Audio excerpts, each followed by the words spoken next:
Hair dye ഉപയോഗിക്കുന്നതിൻ്റെ ഒരു വലിയൊരു ബുദ്ധിമുട്ടാണ് ഹെയർ ഡൈയോട് അലർജി വരിക എന്നുള്ളത്. ഹെയർ ഡൈ അലർജി എന്ന് വെച്ചാൽ തലയിൽ മാത്രം വരുന്നൊരു പ്രശ്നമാണ്. പലപ്പോഴും ഇങ്ങനെ ആയിരിക്കില്ല പേഷ്യൻ്റ് വരുന്നത്, ശരീരം മൊത്തം അലർജി ആയിട്ടായിരിക്കും. പേഷ്യൻറ്റിനെ സംബന്ധിച്ചിടത്തോളം എന്ത് ലോജിക്കലായിട്ടുള്ള കാര്യമാണ്. ഞാൻ കാലിൽ അലർജി കാണിക്കാൻ ഡോക്ടറെ അടുത്ത് ചെന്ന് ഡോക്ടർ പറഞ്ഞ് ഡൈ അപ്പോൾ അടുത്ത ഡോക്ടറെ കാണിക്കും. അടുത്ത ഡോക്ടറും സെയിം കാര്യം തന്നെ പറയും ഡോക്ടർമാർക്കൊന്നും അറിയില്ല. LPP, EDP പോലത്തെ അസുഖങ്ങളൊക്കെയാണ് വരുന്നതെന്നുണ്ടെങ്കിൽ നമ്മുടെ സ്കിന്ന് കറുക്കാണ് ചെയ്യും. ട്രിഗർ ചെയ്തതിനു ശേഷം ഡൈ നിർത്തിയാൽ ഈ അസുഖം പോയില്ല.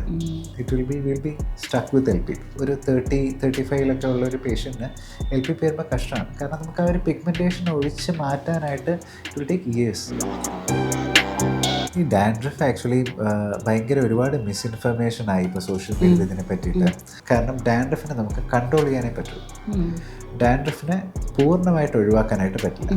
ഗട്ടിൽ ഫംഗസ് വളർന്നിട്ടാണെന്നൊക്കെ പറഞ്ഞാൽ അതിനെ അത് ഒരു സെൻസേഷണൽ കണ്ടന്റിന് വേണ്ടി അത് യൂസ് ചെയ്യുന്നതാണ്. ലിപ്സ്റ്റിക് യൂസ് ചെയ്യുന്നത് ശ്രദ്ധിക്കുക, നിങ്ങൾ ക്യാൻസറിനെ വിളിച്ചു വരുത്തുന്നു അല്ലെങ്കിൽ അങ്ങനെ ലിപ്സ്റ്റിക് ഉപയോഗിച്ചതിൻ്റെ ഭാഗമായിട്ട് ലിപ്സ് കറുത്ത് പോവാം.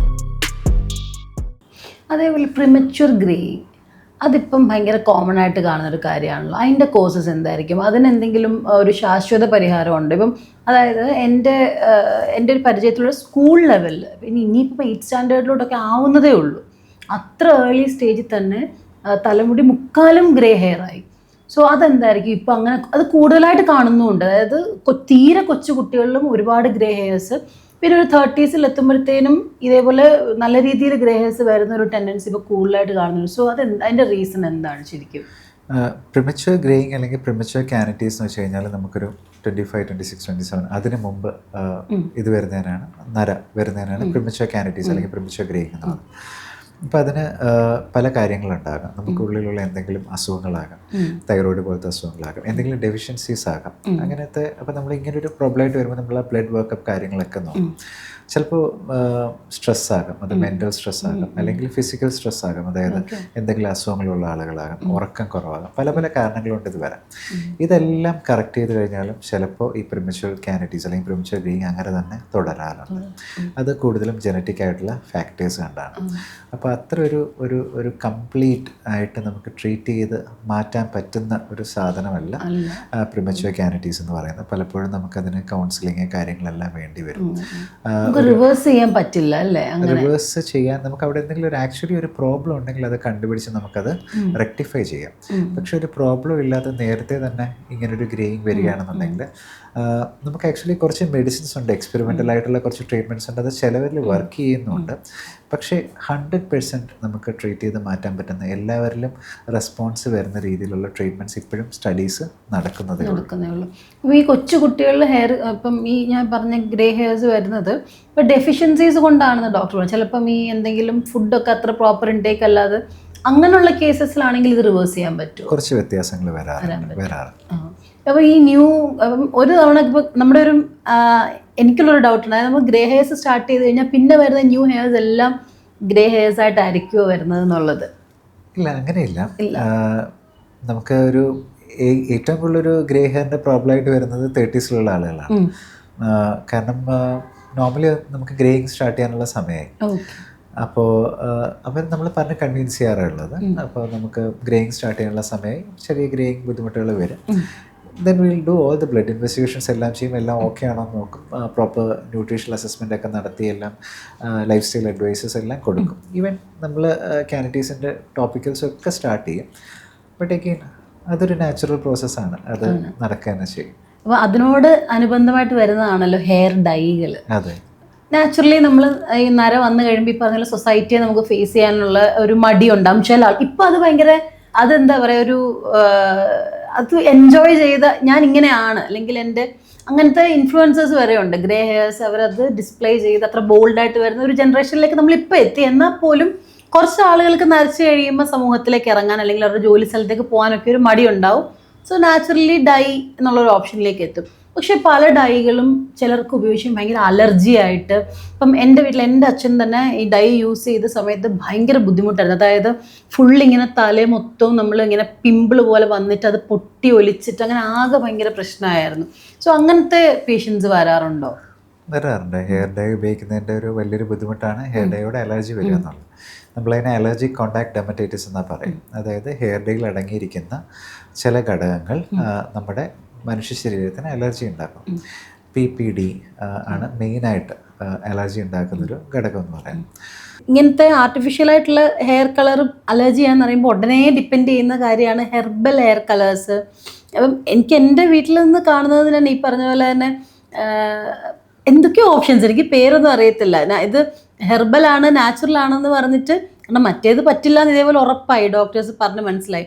അപ്പോൾ ഉടനെ അടുത്ത ഓപ്ഷൻ വരും. ശരിക്കും ഈ ഹെർബലും യൂസ് ചെയ്യാമോ? ഇവർക്ക് അതും അലർജി ആവുമോ ലോങ് റണ്ണിൽ ഇങ്ങനെയുള്ള ആളുകൾക്ക്? നോക്കൂ, ഇത് ബേസിക്കലി അലർജി ഉണ്ടാക്കുന്നത് ഈ ഹെയർ ഡൈയിൽ അടങ്ങിയിരിക്കുന്ന ഒരു കെമിക്കലാണ്. ലെറ്റ്സ് കോൾ ഇറ്റ് എക്സ് എന്ന് പറയുന്ന ഒരു കെമിക്കലാണെന്ന് വിചാരിക്കാം. ചോദ്യം ഇത്രയേ ഉള്ളൂ, ഇനി ഉപയോഗിക്കുന്ന സാധനങ്ങളിൽ എക്സ് അടങ്ങിയിട്ടുണ്ടോ ഇല്ലയോ? എക്സ് അടങ്ങിയിട്ടുണ്ടോ എന്ന് മാത്രമല്ല, എക്സിനെ മിമിക് ചെയ്യുന്ന കുറച്ച് കാര്യങ്ങളുണ്ട്. അത് എക്സിനെ പോലെ തന്നെ ഇരിക്കും, എക്സിനെ പോലെ തന്നെ പെരുമാറും. അതുണ്ടെങ്കിലും ഈ പ്രോബ്ലം ഉണ്ടാകും. ഇനി ഇതിന് ഓരോന്നോരോന്നായിട്ട് എടുത്ത് പറയുകയാണെങ്കിൽ, ഇപ്പം ഹെർബൽ ഹെയർ ഡൈ എന്ന് പറഞ്ഞൊരു ഭയങ്കര ഒരു ചെടിയുടെ പടമൊക്കെ കൊടുത്തിട്ടുള്ള ഒരു ഡൈ വന്നു എന്ന് വിചാരിക്കും. അതിൽ ചെടിയുടെ പടമുണ്ടോ, അതിൻ്റെ കളർ പച്ചയാണോ എന്നുള്ളതല്ല. അതിൽ ഇൻഗ്രീഡിയൻറ്റ് ലിസ്റ്റിൽ ഇൻഗ്രീഡിയൻസിൽ നോക്കുമ്പോൾ നമുക്ക് അലർജി ഉണ്ടാക്കിയ ഇൻഗ്രീഡിയൻറ്റ് അതിലുണ്ടെന്നുണ്ടെങ്കിൽ ഉറപ്പായിട്ടും അത് അലർജി. പൊതുവേ കാണാറുള്ളത് ഹെർബലായിട്ടുള്ള സാധനങ്ങളിൽ ബാക്കിയുള്ളതിൽ ഉണ്ടാവേണ്ട എല്ലാ കാര്യങ്ങളും അതിലുണ്ടാവാറുണ്ട്. ഇനി ഹെന്ന അല്ലെങ്കിൽ ഇൻഡിഗോയെ പറ്റി പറയുകയാണെങ്കിൽ, ആക്ച്വൽ ഹെന്നയുടെ കളർ എന്ന് പറയുന്നത് റെഡാണ്. റെഡ് ഹെന്ന എന്ന് പറയുന്നത് പ്യൂറസ്റ്റ് ഫോം ഓഫ് ഹെന്നയാണ്. ഇനി ബ്രൗൺ ആകുമ്പോഴത്തേക്കും അതിലേക്ക് ഇൻഡിഗോയും കൂടെ ആഡ് ആവും. ഓക്കെ, റെഡ് ഹെന്നയ്ക്ക് ആക്ച്വലി പ്രോബ്ലംസ് കുറവാണ്. പക്ഷേ ചുമന്ന കളർ മുടിയിൽ അപ്ലൈ ചെയ്യാൻ ആരും താല്പര്യപ്പെടില്ല. എല്ലാവർക്കും വേണ്ടത് ബ്ലാക്ക് ഹെന്ന. ബ്ലാക്ക് ഹെന്നയിൽ വരുന്ന സമയത്ത് ആക്ച്വലി ഇറ്റ് ഹാസ് PPD. അതായത് ഈ ഹെന്നയുടെ കൂടെ PPD ആഡ് ചെയ്യുമ്പോഴാണ് അത് ബ്ലാക്ക് ഹെന്നയിലേക്ക് മാറുന്നത്. കാരണം ഹെന്നയുടെ കളർ റെഡാണ്, റെഡിലേക്ക് ബ്ലാക്ക് കളർ ആഡ് ചെയ്യുന്നതുകൊണ്ടാണ് ഇത് ബ്ലാക്ക് കളറായിട്ട് മാറിയത്. അപ്പോൾ അതുകൊണ്ട് തന്നെ ഇതിൽ എന്താണെന്നുള്ളതല്ല, ഇത് ഈ കമ്പോണൻറ്റ് ആഡ് ആയിട്ടുണ്ടോ എന്നുള്ളതാണ്. വൺസ് സെൻസിറ്റൈസ്ഡ് ആയി കഴിഞ്ഞാൽ ആ കമ്പോണൻറ്റ് അടുത്ത തവണ എക്സ്പോസ്ഡ് ആവുന്ന സമയത്ത് ഉറപ്പായിട്ടും ഒരു അലർജിക് കോൺടാക്ട് ഡെർമറ്റൈറ്റിസ് ഉണ്ടാകും. ഇനി ഇതിൽ ഏറ്റവും രസമുള്ള കാര്യം എന്ന് വെച്ച് കഴിഞ്ഞാൽ, നമ്മുടെ മനസ്സിലൊരു ഹെയർ ഡൈ അലർജി എന്ന് വെച്ചാൽ തലയിൽ മാത്രം വരുന്നൊരു പ്രശ്നമെന്നാണ്. പലപ്പോഴും ഇങ്ങനെ ആയിരിക്കില്ല പേഷ്യൻ്റ് വരുന്നത്. ശരീരം മൊത്തം അലർജി ആയിട്ടായിരിക്കും, അല്ലെങ്കിൽ അബ്ഡമനിൽ അലർജി ആയിട്ടായിരിക്കും വരുന്നത്, അല്ലെങ്കിൽ കയ്യിൽ അലർജി ആയിട്ടായിരിക്കും വരുന്നത്. ഇത് ഹെയർ ഡൈ അലർജി ആക്ച്വലി എങ്ങനെ വേണമെങ്കിലും പ്രസൻറ്റ് ചെയ്യാം. തലയിൽ പ്രശ്നം ഉണ്ടാവില്ല, അവിടെ ചെറിയ ചൊറിച്ചിൽ മാത്രമേ ഉണ്ടാവുള്ളൂ. ചെവിയിലായിരിക്കും പ്രശ്നം, അല്ലെങ്കിൽ ഇവിടെ ആയിരിക്കും, അല്ലെങ്കിൽ ബാക്കിലായിരിക്കും പ്രശ്നം, അല്ലെങ്കിൽ തൊടയിലായിരിക്കും, അല്ലെങ്കിൽ കാലിലായിരിക്കും. അപ്പോൾ ഇത് ഇങ്ങനെ വരുന്നൊരു ആളോട് ഞാൻ ഹെയർ ഡൈ യൂസ് ചെയ്തതെന്ന് പറഞ്ഞു കഴിഞ്ഞാൽ ആൾ കേൾക്കില്ല, സമ്മതിച്ചേരത്തില്ല. അപ്പോൾ എൻ്റെ അടുത്ത് ഓക്കെ ശരി എന്നൊക്കെ പറഞ്ഞ് പോയാലും ആളത് ഉപയോഗിക്കും. ഭയങ്കര കൺവിൻസ് ചെയ്യാൻ നമുക്ക് ഭയങ്കര ബുദ്ധിമുട്ടാണ്. കാരണം പേഷ്യൻറ്റിനെ സംബന്ധിച്ചിടത്തോളം എന്ത് ലോജിക്കലായിട്ടുള്ള കാര്യമാണ്. ഞാൻ കാലിൽ അലർജി കാണിക്കാൻ ഡോക്ടറുടെ അടുത്ത് ചെന്ന് ഡോക്ടർ പറഞ്ഞ ഡൈ ഉപയോഗിക്കും, അപ്പോൾ അടുത്ത ഡോക്ടറെ കാണിക്കും, അടുത്ത ഡോക്ടറും സെയിം കാര്യം തന്നെ പറയും. ഇപ്പോൾ ഈ ഡോക്ടർമാർക്കൊന്നും അറിയില്ല. അപ്പോൾ അത് ലോജിക്കലായിട്ടുള്ളൊരു പ്രോബ്ലമാണ്. അപ്പോൾ ഒരു അലർജി എന്ന് പറഞ്ഞാൽ it's not a very easy concept. അത് കുറച്ചൊരു എന്താ പറയുക, മനസ്സിലാക്കാൻ ബുദ്ധിമുട്ടുള്ള ഒരു കൺസെപ്റ്റാണ്. ഇനി ഈ ബേസിക്കലി ഹെയർ ഡൈ അലർജി എന്ന് പറഞ്ഞാൽ ഇപ്പം ശില്പ പറഞ്ഞ പോലെ ഒരു റെഡ്നെസ് വരിക അങ്ങനെ മാത്രമല്ല. There is something called LPP, EDP അങ്ങനത്തെ അസുഖങ്ങളാണ്. അത് ആക്ച്വലി ഈ ഹെയർ ഡൈ അലർജി വന്നു കഴിഞ്ഞാൽ ഒരു 10-15 ഡേയ്സ് ട്രീറ്റ്മെൻറ്റ് എടുത്ത് അത് മാറും. പിന്നെ അത് ഉപയോഗിക്കാതിരുന്നാൽ മതി. LPP, EDP പോലത്തെ അസുഖങ്ങളൊക്കെയാണ് വരുന്നതെന്നുണ്ടെങ്കിൽ നമ്മുടെ സ്കിന്ന് കറുക്കുകയാണ് ചെയ്യുക. അതായത് കറുക്കാന്ന് വെച്ച് കഴിഞ്ഞാൽ നമ്മുടെ സ്കിന്നിൽ ബ്ലാക്ക് പാടുകൾ വന്നിട്ട് നമ്മുടെ കഴുത്ത്, മുഖം, ചിലപ്പോൾ ട്രങ്ക് ഫുള്ള് കവേർഡ് ആവും. ബ്ലാക്ക് പാടെന്ന് വെച്ച് കഴിഞ്ഞാൽ എക്സ്ട്രീംലി ബ്രൗൺ, ബ്ലാക്ക്, ആഷ് ആയിട്ടുള്ള പാടുകളാണ് വരുന്നത്. ഇത് ഡൈ അലർജി അല്ല, ഡൈ ഇത് ട്രിഗർ ചെയ്യുക. ഡൈയിൽ അടങ്ങിയിരിക്കുന്ന പല കെമിക്കൽസ് ഇത് ട്രിഗർ ചെയ്യുക. അപ്പോൾ ട്രിഗർ ചെയ്യുന്നതും അലർജിയും തമ്മിൽ വ്യത്യാസമുണ്ട്. ട്രിഗർ ചെയ്തതിന് ശേഷം ഡൈ നിർത്തിയാൽ ഈ അസുഖം പോയില്ല. It will be stuck with LPP. അപ്പോൾ അങ്ങനത്തെ പ്രശ്നങ്ങളുണ്ട്. അപ്പോൾ അത് ആക്ച്വലി LPP എന്നൊക്കെ പറയുന്ന അസുഖം എന്ന് വെച്ചാൽ നമുക്കത് ട്രീറ്റ് ചെയ്യാൻ ഭയങ്കര പാടാണ്. ഈയിടെയായിട്ട് ഇൻഡിഗോ ഉപയോഗിച്ചിട്ട് LPP ആയിട്ട് വരുന്ന ഒരുപാട് പേഷ്യൻസിനെ ഒരുപാട് പേരെ നമ്മൾ കാണാറുണ്ട്. അതിനിപ്പോൾ ആക്ച്വലി ഇൻഡിഗോയുടെ പ്രോബ്ലം ആണോ അതോ ഇൻഡിഗോയുടെ കൂട്ടത്തിൽ അവരെന്തെങ്കിലും അഡൾട്രൻസ് ആഡ് ചെയ്യുന്നതുകൊണ്ട് ഭാഗമായിട്ട് വരുന്നതാണോ എന്നറിയില്ല. But there are lot of patients with കഷ്ടമാണ്. LPP ഒരു യങ് പേഷ്യൻറ്റ്, ഒരു 30-35 ഉള്ള ഒരു പേഷ്യൻറ്റിന് LPP വരുമ്പോൾ കഷ്ടമാണ്. കാരണം നമുക്ക് ആ ഒരു പിഗ്മെൻറ്റേഷൻ ഒഴിച്ച് മാറ്റാനായിട്ട് it will take years, literally it will take years. അപ്പോൾ അത് ശരിക്കും ഒരു ഗ്രേ ഹെയറിന് വേണ്ടി അവർ ചെയ്യുന്നത് അടുത്തൊരു സ്കിൻ കണ്ടീഷനിലേക്ക് മാറുവാണ്. എക്സാക്ട്ലി. ഈ ഗ്രേ ഹെയർ പോലെ തന്നെ വേറൊരു പ്രശ്നം, അതിപ്പോൾ എല്ലാവർക്കും ഉള്ളതാണല്ലോ ഡാൻഡ്രഫ് എന്ന് പറയുന്നത് അല്ലേ. ഡാൻഡ്രഫ് ഇഷ്യൂസ് എങ്ങനെയാണ് ഇപ്പോൾ കൂടുതൽ എങ്ങനെയാണ് ട്രീറ്റ് ചെയ്യുന്നതൊക്കെ? ഈ ഡാൻഡ്രഫ് ആക്ച്വലി ഭയങ്കര ഒരുപാട് മിസ്ഇൻഫർമേഷൻ ആയി ഇപ്പോൾ സോഷ്യൽ മീഡിയയിൽ ഇതിനെ പറ്റിയിട്ട്. ഒരു കോമൺ ഒരു മിസ്ഇൻഫർമേഷൻ എന്ന് വെച്ച് കഴിഞ്ഞാൽ നമ്മുടെ വയറ്റിലെ എന്തോ ഇൻഫെക്ഷൻ ബാക്ടീരിയയുമായിട്ട് ബന്ധപ്പെട്ടാണ് ഡാൻഡ്രഫ് വരുന്നത് എന്നുള്ളത്. അപ്പം അതിനുവേണ്ടി ആൻറ്റി ഫംഗൽ മെഡിസിൻസ് വാങ്ങി കഴിക്കുന്നവരുണ്ട് അകം ശുദ്ധിയാക്കാനായിട്ട്. അല്ല. അപ്പോൾ എന്തുകൊണ്ടാണ് ഡാൻഡ്രഫിനെ പറ്റിയുള്ള ഇത്രയും ഇൻഫർമേഷൻസ് ഇത്രയും വൈറലാവുന്നതെന്ന് ചോദിച്ചു കഴിഞ്ഞാൽ ഡാൻഡ്രഫിന് പ്രോപ്പറായിട്ടുള്ളൊരു ക്യൂറില്ല. കാരണം ഡാൻഡ്രഫിനെ നമുക്ക് കൺട്രോൾ ചെയ്യാനേ പറ്റുള്ളൂ. ഡാൻഡ്രഫിനെ പൂർണ്ണമായിട്ട് ഒഴിവാക്കാനായിട്ട് പറ്റില്ല. ഡാൻഡ്രഫിനെ കൺട്രോൾ ചെയ്യണമെന്നുണ്ടെങ്കിൽ അതിൻ്റേതായിട്ടുള്ള ഷാമ്പു, അതിൻ്റേതായിട്ടുള്ള മെഡിസിൻ ഒരു ലോങ് പീരീഡിന് നമ്മൾ ഉപയോഗിച്ച് പോകണം. അപ്പം എപ്പോഴായാലും ഒരു ട്രീറ്റ്മെൻറ്റ് ക്യൂർ ഇല്ലാത്തൊരു സാധനത്തിന് എപ്പോഴായാലും ഇത് ട്രീറ്റ്മെൻറ്റ് എടുത്ത ഒരാൾ ഇത് നിർത്തും. അപ്പോൾ ഡാൻഡ്രഫ് വളരെ കോമൺ ആയിട്ടുള്ളൊരു സാധനമാണ്. അപ്പോൾ എല്ലാവരും എപ്പോഴെങ്കിലുമൊക്കെ ഇതെടുത്ത് നിർത്തിയ ആൾക്കാരെ. അപ്പോൾ അതിനെപ്പറ്റി ഇങ്ങനെ കുറേ പുതിയൊരു മിസ്ഇൻഫർമേഷൻ വരുമ്പോൾ ഇറ്റ് ഗെറ്റ്സ് വൈറൽ. അപ്പോൾ അതിലങ്ങനെ ഒത്തിരി സ്റ്റഡീസ് സപ്പോർട്ട് ചെയ്യുന്ന ഇൻഫർമേഷൻ അല്ല. വയറ്റിനകത്ത് സീരിയസ്ലി എൻ്റെ നെക്സ്റ്റ് ക്വസ്റ്റ്യൻ അതായിരുന്നു. ഡാൻഡ്രഫ് കഴിഞ്ഞിട്ട് ഗട്ട് ഹെൽത്തും ഡാൻഡ്രഫും റിലേറ്റഡ് ആണ്. കാരണം ഇടയ്ക്കൊരു ടൈമിൽ അങ്ങനത്തെ വീഡിയോസ് തന്നെയായിരുന്നു കണ്ടുകൊണ്ടിരുന്നത് നമ്മൾ. അതെ, ദിസ് ഈസ് സംതിങ് വിച്ച് എല്ലാ ദിവസവും OPD ഞാൻ മറുപടി പറയുന്ന ക്വസ്റ്റ്യൻ ആണ്. At some point you get frustrated. കാരണം ഒന്ന് ആലോചിച്ച് നോക്കണം, ആൾക്കാരുടെ ഇടയിലേക്ക് ഇത്രയും മിസ്ഇൻഫർമേഷൻ കൊടുക്കുകയാണ്. അപ്പോൾ ചിലപ്പോഴൊക്കെ പേഷ്യൻസ് ഡസൻറ്റ് ഗെറ്റ് കൺവീൻസ്ഡ്. അപ്പം ഞാൻ പറയും ഇതൊരു പ്രശ്നമുള്ള സാധനമല്ല, അതവിടെ ഇരുന്നോട്ടെ, കുറച്ച് നാൾ മരുന്ന് ഉപയോഗിക്കുക, അത് കുറഞ്ഞു വരും. പൂർണ്ണമായിട്ട് നിർത്തിക്കഴിഞ്ഞാൽ അത് കൂടും. അത് മാത്രമല്ല സ്ട്രെസ്സ് കൂടിയാൽ നമുക്കൊരു പനി വരുമ്പോൾ തല കുളിക്കുന്നില്ലെങ്കിൽ ഒക്കെ അത് കൂടാനായിട്ടുള്ള സാധ്യതയുണ്ട്. ഈവൻ എണ്ണ ഉപയോഗിക്കുന്നവർ അത് കൂട്ടുമെന്ന് പറയാറുണ്ട്.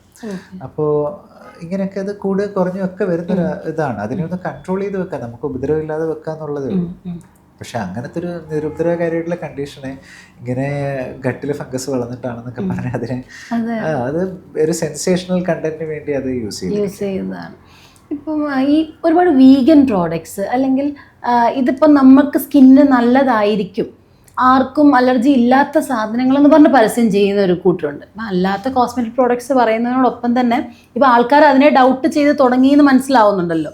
അപ്പോൾ ഇപ്പുറത്തെ സൈഡിൽ വീഗൻ അല്ലെങ്കിൽ അത്രയും നേച്ചറോട് അടങ്ങി നിൽക്കുന്ന പ്രോഡക്ട്സ് എന്ന് പറയും. സോ നമ്മൾ ചൂസ് ചെയ്യുമ്പോൾ ഇതിൽ എന്ത് ഫാക്ടറാണ് നോക്കേണ്ടത് ശരിക്കും പറഞ്ഞു കഴിഞ്ഞാൽ?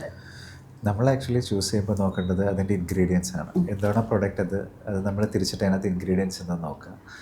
നമ്മൾ സ്ട്രിക്ട്ലി നോ പറയുന്ന ഇൻഗ്രീഡിയൻസ് ഏതാണ്? അതായത് ഒരു ബ്യൂട്ടി പ്രോഡക്റ്റിൽ ഇന്ന സാധനം ഉണ്ടാവാനേ പാടില്ല, ക്രീമുകളിൽ അങ്ങനെ പറഞ്ഞു കഴിഞ്ഞാൽ നമുക്ക് അങ്ങനെ സെലക്ട് ചെയ്യാൻ പറ്റില്ല. ഭയങ്കര ഫിയർ മോങ്കറിങ് നടക്കുന്നുണ്ട് സോഷ്യൽ മീഡിയയിൽ. ഇന്ന സാധനം ഉപയോഗിക്കരുത്, അത് നിങ്ങൾക്ക് ക്യാൻസർ ഉണ്ടാക്കും, ഇന്നത് എൻഡോക്രൈൻ ഡിസ്റപ്ഷൻ ഉണ്ടാക്കും. നമുക്കത് പ്രാക്ടിക്കലി അത് പോസിബിൾ അല്ല സാധനങ്ങൾ ഒഴിവാക്കാൻ. ചിലപ്പോൾ ഒരാൾക്ക് കുഴപ്പമുള്ള സാധനങ്ങൾ എടുത്താൽ കുഴപ്പമുണ്ടാക്കില്ല. There is something called contact dermatitis. Allergic contact dermatitis ആകാം, ഇറിറ്റൻറ്റ് കോണ്ടാക്ട് ഡെർമറ്റൈറ്റിസ് ആകാം. അലർജിക് എന്ന് വെച്ചാൽ ചൊറിച്ചിൽ വരിക, ഇറിറ്റൻറ്റ് എന്ന് വെച്ചാൽ നീറ്റൽ വരിക, പിഗ്മെൻറ്റ് കോണ്ടാക്ട് ഡെർമറ്റൈറ്റിസ് വെച്ചാൽ പിഗ്മെൻറ്റേഷൻ വരിക. പല രീതിയിലുള്ള കോണ്ടാക്ട് ഡെർമറ്റൈറ്റിസ് ആകും. ഇത് ഏത് കെമിക്കൽ വേണമെങ്കിലും ആർക്ക് വേണമെങ്കിലും ഉണ്ടാക്കാം. അത് ആ കെമിക്കലും ആ ശരീരവും തമ്മിലുള്ള ഇൻട്രാക്ഷനാണ്. ഒരാൾക്കുണ്ടാക്കിയ സാധനം വേറൊരാൾക്ക് ഉണ്ടാക്കണമെന്നില്ല. പിന്നെ ഒരുപാട് പേർക്ക് ഇങ്ങനെ അലർജി ഉണ്ടാക്കുന്ന കാര്യങ്ങൾ പൊതുവേ നമ്മൾ ഇതിനകത്ത് പതുക്കെ ഒഴിവാക്കിയാണ് ഇപ്പോൾ ഉള്ള കാര്യങ്ങളെല്ലാം എത്തിയിരിക്കുന്നത്. സോ ഭയങ്കര ഫിയർ മോങ്കറിങ് ഉണ്ട്. അത് എന്നെങ്കിൽ മാത്രമേ അത് ആൾക്കാർ കാണുള്ളൂ. അതുകൊണ്ടാണ് അതങ്ങനെ പറയുന്നത്. അപ്പോൾ അത് കുഴപ്പമില്ല എന്ന് പറഞ്ഞു കഴിഞ്ഞാൽ പറയും അത് എന്തോ എൻഡോഴ്സ് ചെയ്യാൻ നോക്കുകയാണെന്ന് പറയും. അപ്പോൾ എഗെയിൻ ഒരു മിഡിൽ ഗ്രൗണ്ട് കണ്ടുപിടിക്കാൻ ഇതിൽ പാടാണ്. അപ്പോൾ നിങ്ങൾക്ക് അങ്ങനെ ഒരു ഡൗട്ട് ഉണ്ടെങ്കിൽ ഗോ മീറ്റ് എ ഡെർമറ്റോളജിസ്റ്റ്.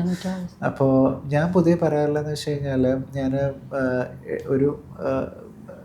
കുറച്ച് കാലമായിട്ട് എഴുതിയിട്ട് സ്കിന്നിന് ഈ പ്രോബ്ലം ഇല്ല എന്ന് മനസ്സിലാക്കുന്ന, കുഴപ്പമില്ല എന്ന് തോന്നിയിട്ടുള്ള ക്രീമുകളും അങ്ങനത്തെ കാര്യങ്ങളുമാണ് പൊതുവെ യൂസ് ചെയ്യുന്നത്.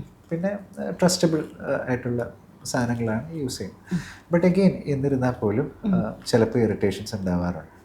അപ്പോൾ അത് ആ ഫോർമുലേഷൻ്റെ പ്രോബ്ലം അല്ല, പക്ഷേ അത് സ്വാഭാവികമായിട്ടും സംഭവിക്കാവുന്ന ചെറിയ അലർജീസാണ്. അപ്പോൾ അത് കമ്മ്യൂണിക്കേറ്റ് ചെയ്യുക എന്നുള്ളതാണ്. അത് കമ്മ്യൂണിക്കേറ്റ് ചെയ്യാം, അത് വന്നൊരാളെ അത് പറഞ്ഞ് മനസ്സിലാക്കുക. ഇനി അതിൻ്റെ ഏതാണ് ഘടകമെന്ന് മനസ്സിലാക്കി അത് ഉപയോഗിക്കായിരിക്കും. പിന്നെ വൺ ഈസി വേ എന്താണെന്ന് വെച്ച് കഴിഞ്ഞാൽ മാനുഫാക്ചേഴ്സ് പറയുന്നത് ഒരു പാച്ച് ടെസ്റ്റിംഗ് ഉണ്ട്. മാനുഫാക്ചറർ അഡ്വൈസ്ഡ് പാച്ച് ടെസ്റ്റിംഗ് എന്ന് പറയും.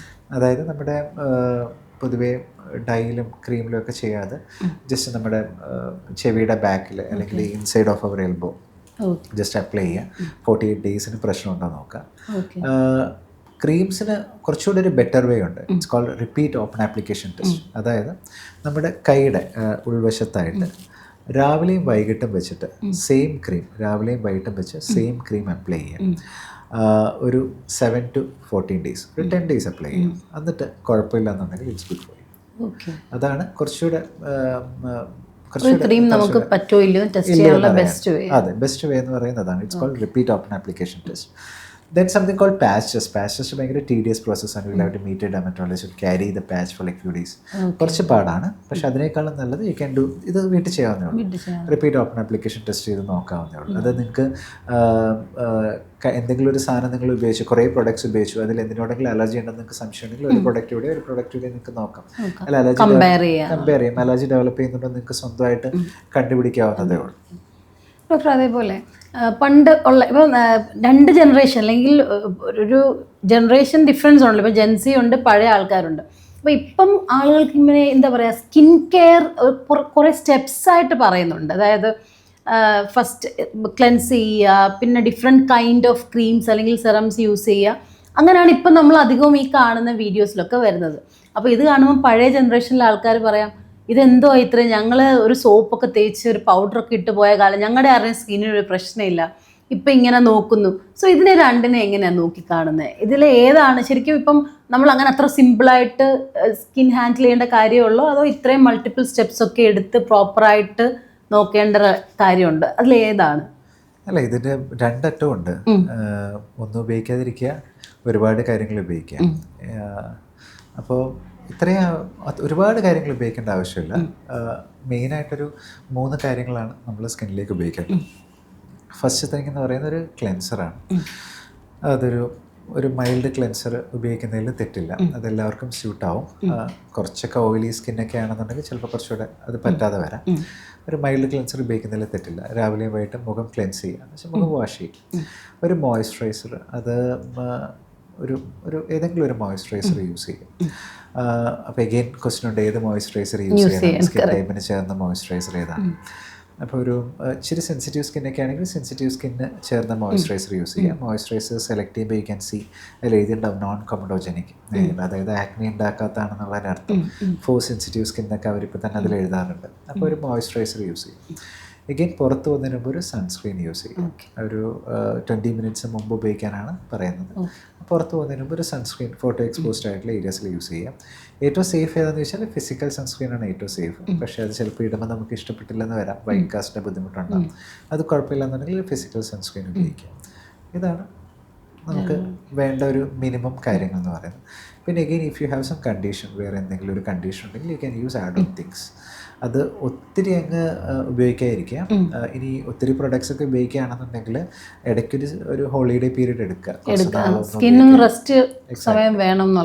അതെ അതെ. പിന്നെ എന്തെങ്കിലുമൊക്കെ ഉപയോഗിക്കുമ്പോൾ എന്തെങ്കിലും ഒരു ഇറിറ്റേഷൻ, കൂടുതൽ ഇറിറ്റേഷൻ ഉണ്ടാകുന്ന ഈ നമ്മുടെ ഈ ഒരു പെരിയോർബിറ്റൽ ഏരിയയിലൊക്കെയാണ്. അപ്പോൾ അവിടേക്ക് എന്തെങ്കിലും ഒരു ഇറിറ്റേഷൻ ഉണ്ടാകുന്നു എന്നൊക്കെ തോന്നിക്കഴിഞ്ഞാൽ stop it, take A holiday. അപ്പോൾ തന്നെ ഓൾമോസ്റ്റ് എല്ലാ കാര്യങ്ങളും ക്ലിയർ ആകുന്നത്. ക്രീംസ് യൂസ് ചെയ്യുന്ന പോലെ തന്നെ നെക്സ്റ്റ് ഒരു കാര്യമാണ് ലിപ്സ്റ്റിക്ക്. അപ്പം ഓൾമോസ്റ്റ് എല്ലാ ലേഡീസിനും, എല്ലാവർക്കും അല്ല, എന്നാലും ഇപ്പം എൻ്റെ ഒരു കേസ് പറയുകയാണെങ്കിൽ ലിപ്സ്റ്റിക് ഇടുമ്പോൾ നമുക്കൊരു കോൺഫിഡൻസ് ആണ്. അല്ലെങ്കിൽ വേറെ ഒന്നും ചെയ്തില്ലെങ്കിൽ നമ്മൾ ആദ്യം പോയി ലിപ്സ്റ്റിക് ഇടും. അപ്പോൾ ഇടയ്ക്ക് ഇൻസ്റ്റഗ്രാമിൽ നമ്മളെ പേടിപ്പിക്കുന്ന പോലെ ഒരുപാട് വീഡിയോസ് ഞാൻ കണ്ടു. അതായത് അത് എനിക്ക് ലാസ്റ്റ് വന്ന് ഭയങ്കര ഇങ്ങനെ ബൂം പോലെ കുറേ വീഡിയോസ്, ലിപ്സ്റ്റിക്ക് യൂസ് ചെയ്യുന്നത് ശ്രദ്ധിക്കുക, നിങ്ങൾ ക്യാൻസറിനെ വിളിച്ചു വരുത്തുന്നു, അല്ലെങ്കിൽ അങ്ങനെ ഭയങ്കരമായിട്ട് നമുക്കൊരു ട്രോമ തരുന്ന സാധനം. അപ്പോൾ ഇത് കണ്ടിട്ട് നമ്മുടെ ചുറ്റുമുള്ള നമ്മളെ ഇഷ്ടപ്പെടുന്നവർ ഇത് എന്ത് ഇത് വാരി തേക്കല്ലേ, പിന്നെ ഇത് കണ്ടിട്ട് നീ ഇങ്ങനെ വാരി തേക്കുന്ന എന്തിനാ, ഒന്ന് കുറയ്ക്കിയെന്ന് പറയുന്ന ലെവലിലേക്ക് വീഡിയോസ് വരുന്നുണ്ടായിരുന്നു. സോ ഹൗ അബൌട്ട് നമുക്ക് ലിപ്സ്റ്റിക്ക് യൂസ് ചെയ്യുന്നതിന് എന്തെങ്കിലും നമ്മൾ ശ്രദ്ധിക്കേണ്ട കാര്യങ്ങളുണ്ടോ, അല്ലെങ്കിൽ ഈ പറയുന്നത് പോലെ നമ്മൾ അത്ര രീതിയിൽ പെട്ടെന്ന് തന്നെ കൺട്രോൾ ചെയ്യേണ്ട ഒരു കാര്യമാണോ അത്? എഗെയിൻ ലിപ്സ്റ്റിക് ഉപയോഗിച്ചിട്ട് അലർജി വരുന്ന പേഷ്യൻസ് ഉണ്ട്. ഒരുപാട് പേരില്ല, കുറച്ച് പേര് വരാറുണ്ട്. അത് ലിപ്സ്റ്റിക്കിനോടുള്ള ഇതിൽ ഉപയോഗിച്ചിരിക്കുന്ന എന്തെങ്കിലും ഒരു കണ്ടൻറ്റിനോട് അലർജി വരുന്നതാകാം. അപ്പോൾ നമ്മൾ അവരോടത് അവോയ്ഡ് ചെയ്യാൻ പറയാറുണ്ട്. പിന്നെ അത് കമ്പോണൻറ്റ് ട്രേസ് ചെയ്തത് ഒഴിവാക്കാനായിട്ട് പറയാറുണ്ട്. പിന്നെ അതുപോലെ പിഗ്മെൻറ്റ് കോണ്ടാക്ട് ഡെർമറ്റൈറ്റിസ്, അതായത് ലിപ്സ്റ്റിക് ഉപയോഗിച്ചതിൻ്റെ ഭാഗമായിട്ട് ലിപ്സ് കറുത്ത് പോവുക, അങ്ങനെ വരാറുണ്ട്. അപ്പോൾ അതും ഈ പറയുന്ന പോലെ അഗെയിൻ ലിപ്സ്റ്റിക്ക് സ്റ്റോപ്പ് ചെയ്ത് കുറച്ച് നാളൊരു ഹോളിഡേ പീരീഡ് കൊടുക്കുമ്പോൾ പതുക്കെ പതുക്കെ അത് ബെറ്ററായി വരുന്നതായിട്ട് കാണാറുണ്ട്. പിന്നെ ഒരുപാട് ഇപ്പം സോഷ്യൽ മീഡിയയിൽ ഭയങ്കര ഈ പറയുന്ന പോലെ ലിപ്സ്റ്റിക്കിനകത്തുള്ള പല ഘടകങ്ങൾ, പല പ്രശ്നങ്ങൾ നമ്മുടെ ചുറ്റുമുള്ള നമ്മളോട് ആ ഒരു കൺസേൺ ഉള്ള ആളുകളാണ്. എന്നാലും ചോദിക്കുന്നത് ഇതൊക്കെ ഭക്ഷണത്തിൻ്റെ കൂടെ അകത്തേക്കല്ലേ പോകുന്നേ, ഇത് ശരീരത്തിൽ അങ്ങനെ ഉണ്ടോ? നമ്മുടെ ഭക്ഷണത്തിൽ കൂടെ നമ്മളിത് ഉള്ളിൽ ചെല്ലുമ്പം അങ്ങനത്തെ ഒരു സൈഡ് ഇഫക്ട്സ് ഒക്കെ വരുമോ ബോഡിയിൽ? What I understand is that ഒരു പ്രോപ്പർ ലിപ്സ്റ്റിക് എന്ന് വെച്ചാൽ പണ്ട് തൊട്ടേ ഉള്ള സാധനമാണ്. അതിൽ ട്രയൽ ആൻഡ് എറർ മെത്തേഡ്സ് വഴി ഒരുപാട് പ്രശ്നം ഉണ്ടാക്കുന്ന സാധനങ്ങൾ ഇപ്പോൾ ഒഴിവാക്കി കഴിഞ്ഞു. ഒരു നല്ലൊരു മാനുഫാക്ചറിൻ്റെ ഒരു പ്രോപ്പറായിട്ടുള്ള ഗൈഡ് ലൈൻസ് അനുസരിച്ച് വരുന്നൊരു ലിപ്സ്റ്റിക്കിൽ പ്രോബ്ലം ഉള്ള സാധനങ്ങളില്ല. അതിൽ ക്യാൻസർ ഉണ്ടാക്കുന്നതോ അല്ലെങ്കിൽ ഈ പറയുന്ന പോലെ എന്തെങ്കിലും ഹോർമോണൽ പ്രശ്നങ്ങൾ ഉണ്ടാക്കുന്നതായിട്ടുള്ള സാധനങ്ങൾ അതിൽ ഉണ്ടാകാറില്ല. അതിൽ ചിലപ്പോൾ ഇപ്പം ഈ മാനുഫാക്ചർ ചിലപ്പോൾ അതിലൊരു അത്ര പ്രോപ്പറായിട്ട് അത് കാര്യങ്ങൾ ഫോളോ ചെയ്തില്ല എന്നുണ്ടെങ്കിൽ അതിൽ ചില ഇമ്പ്യൂരിറ്റീസ് വരാം. ഇമ്പ്യൂരിറ്റീസ് വെച്ചാൽ കൂടുതൽ മെറ്റാലിക് ആയിട്ടുള്ള ഇമ്പ്യൂരിറ്റീസ്, മെറ്റൽ ഇമ്പ്യൂരിറ്റീസ് വരാം. അപ്പോൾ മെറ്റൽ ഇമ്പ്യൂരിറ്റീസ് ഒക്കെ ഉണ്ടെങ്കിൽ അത് ചെറിയ പ്രോബ്ലം ഉണ്ടാക്കാനായിട്ടുള്ള സാധ്യതയുണ്ട്. അപ്പോൾ ഒരു നല്ലൊരു റെപ്യൂട്ടബിൾ ആയിട്ടുള്ള ഒരു മാനുഫാക്ചറിൻ്റെ ലിപ്സ്റ്റിക്ക് ഉപയോഗിക്കുന്നതിൽ തെറ്റില്ല എന്നാണ് എനിക്ക് പറയാനുള്ളത്. അൺടിൽ അത് നിങ്ങൾക്കൊരു അലർജിയോ അല്ലെങ്കിൽ ഒരു കോണ്ടാക്ട് ഡെർമറ്റൈറ്റിസോ പ്രശ്നങ്ങളോ ഉണ്ടാക്കാതിരിക്കുന്നിടത്തോളം കാലം.